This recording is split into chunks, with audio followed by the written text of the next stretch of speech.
There is no ceasefire. The war continues. What we have now is a temporary cessation, a temporary 4-day pause in order to facilitate an evacuation of 50 hostages. The arrangement we have now is to get 50 hostages, women and children. And we're going to try to get those 50 women and children out. And then we're offering Hamas a choice. For every 10 additional hostages it releases, we will give another 1-day pause in the fighting.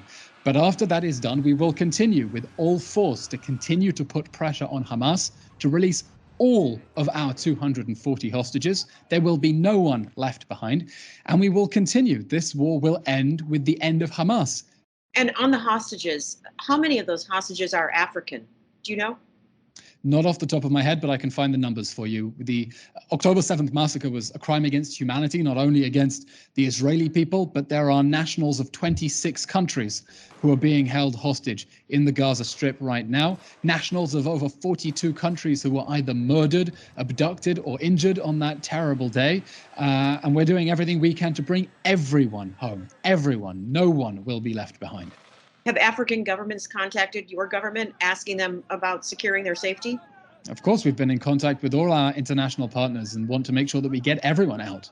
Just recently, I believe, we reported the death of a poor Tanzanian exchange student who had been in Israel and abducted on that day, together with nationals of so many other countries, simply ripped out of their beds on that awful morning of October 7th and abducted into the Gaza Strip in the most brutal way. And of course, there's no excuse for this. What's your government's reaction to South Africa shutting down its embassy in Israel and accusing your government of war crimes and genocide? Look, a genocide took place on October 7th. It was an act of genocide perpetrated by Hamas. Now, look, we know that we are fighting the most moral fight imaginable. We are fighting to destroy the monsters who perpetrated the most deadly massacre of Jews since the Holocaust and are promising to do that again. And this is a moral test for humanity. Are you with humanity or are you with savagery? We know that we're on the right side of history, and anyone who doesn't stand with us is standing with the people who on October 7th burned, beheaded, abducted babies. And if you want to take the sides of those evil terrorists, history is going to judge you, and history will judge you harshly. A lot of people would say what's happening in Gaza right now is savage. We are targeting Hamas.